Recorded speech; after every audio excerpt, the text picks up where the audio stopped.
Hvor mange t-shirts har du i dit skab? 10, 15 eller 20? Og når køber du en ny t-shirt igen? Når du mangler en, eller når du bare tænder på ny mode? Det er let at blive fristet. Influencers viser deres seneste køb. Vennen har fået en ny taske. Sidemanden har fået en ny t-shirt. Jeg vil have det hele.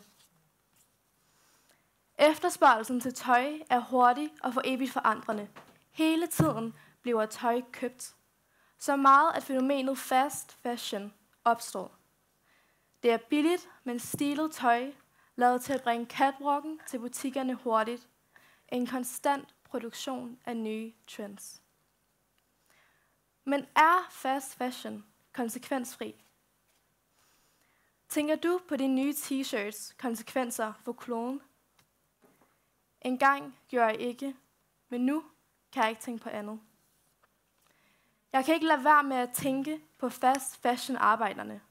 Arbejdere, som er underbetalte kvinder og børn. Det er lande som Kina og Bangladesh, hvor arbejdskraften er langt billigere.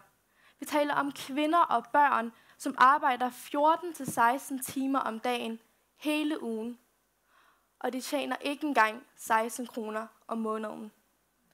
Dette er grund til, hvorfor du kan købe en t-shirt til kun 30 kroner. For den er nemlig made in China. For det andet kan jeg ikke lade være med at tænke på alt vandet. Modeindustrien har et enormt vandforbrug.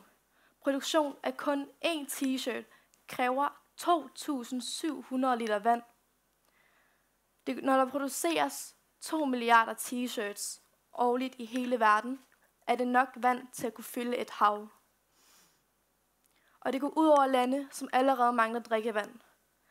For vandet kan ikke benyttes igen, når det er forurenet med kemikalier fra farvning af tekstiler. Og for det tredje kan jeg ikke lade være med at tænke på tøjaffaldet. I gennemsnit kaster hver af os 23 kilo tøj ud om året. Dette tøj ender ofte med at blive brændt på affaldspladser, forårsagende i at være en del af fast fashions kæmpe CO2-udslip. Men kaster vi tøjet ud, fordi det ikke trender længere, eller fordi det er slidt, eller fordi det ikke trender længere?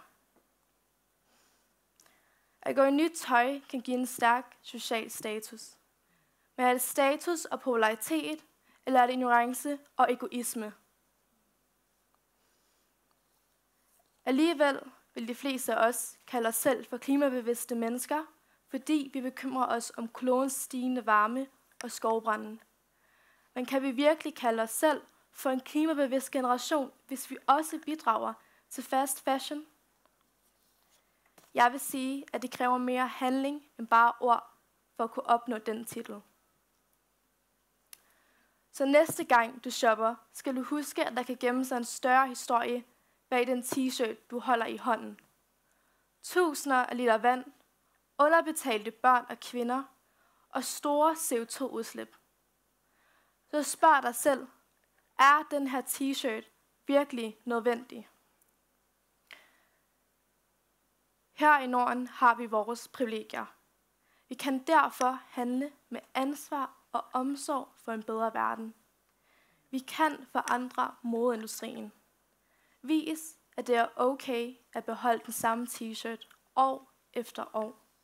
Vis, at tøj ikke skal definere din sociale status, men din omsorg for denne jord. Du kan hjælpe ved at købe genbrugstøj, reparere skader i gammelt tøj og vælge kvalitetstøj, som holder.